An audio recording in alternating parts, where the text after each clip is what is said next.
Hello BookTube, this is Juan from Just One Reader. Today I just wanted to do a short review on Sons and Daughters of Ease and Plenty. This is Ramona Ausubel's new novel. She wrote the collection of short stories A Guide to Being Born and a novel called No One Is Here Except All of Us, which I think follows more in the vein of A Guide to Being Born, which is magical realism, I guess you could call it.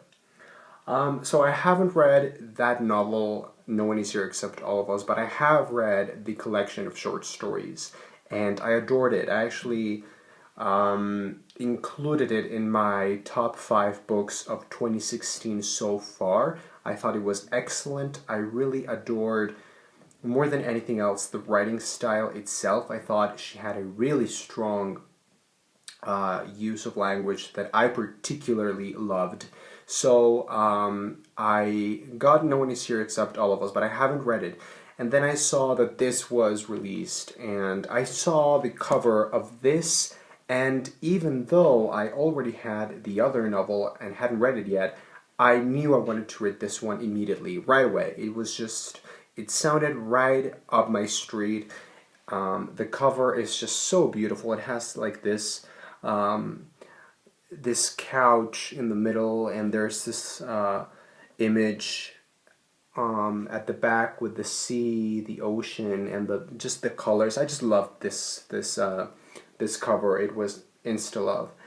And okay, so Sons and Daughters of Ease and Plenty is a novel that explores very interesting themes and topics. It's a novel more than anything else about race, about class, about family, about certain elements of childhood, which I particularly enjoyed about this novel. It also deals with relationships and the relationship between a man and his wife. They come from very privileged families, and they've had the most privileged upbringings, and they have their own family, and it's just really interesting to explore the backstories, the histories of these characters and their families, and how generation to generation some things are passed on. And I really enjoyed that aspect of the novel. However, this is a novel that felt quite confusing to me. It felt like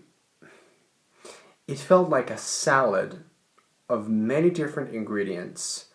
Someone said in Goodreads that this novel actually felt like many different novels at the same time, and I don't think that's a very positive thing, at least not for me. I thought this would have worked so much more and so much better had it been more focused, had it been edited, had it been cut down. This novel felt very long and very boring.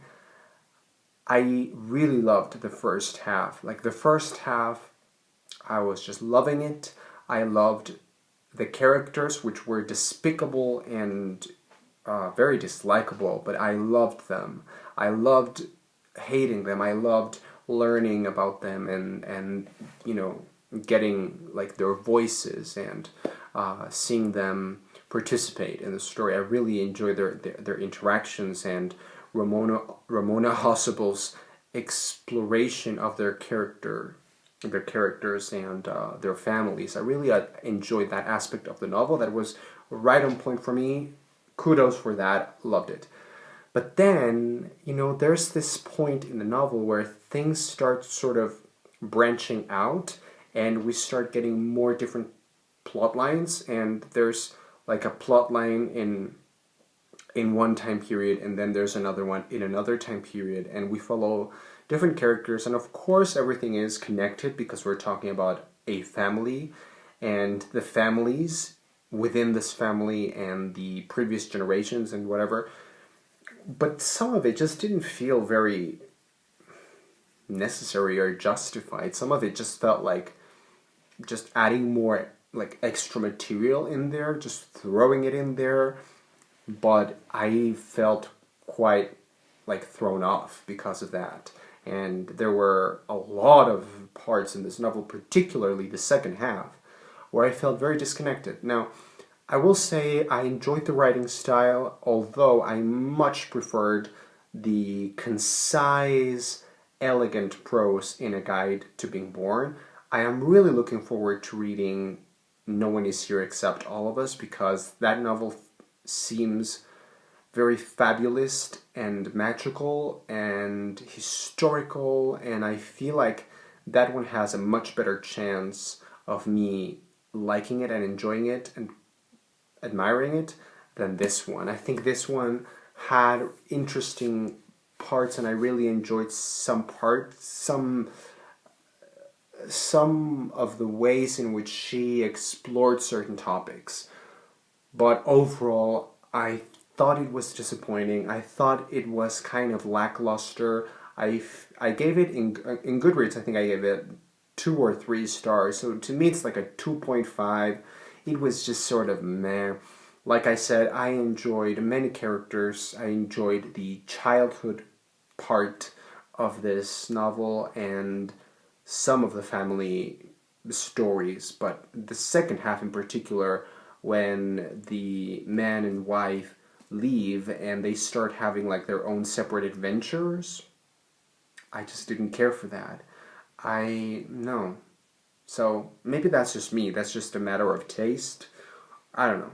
So I gave it 2.5, 3 stars. I'm not really sure. I wouldn't recommend it. Honestly, if you want to read something like this, I would maybe suggest something else. Something that explores class and race and family and wealth in America in a much better way. I would obviously recommend The Goldfinch, because I instantly recommend The Goldfinch to everyone apparently, because it's just a book that I really adored. But yeah, or maybe The Secret History by Donna Tartt. Also, I mean, she's very good at exploring those topics. So that's it. That's my short review on Sons and Daughters of Ease and Plenty. Please let me know in the comments down below if you have any opinion about this or any other Ramona Ausubel book. And I will see you on the next video. Thank you very much for watching.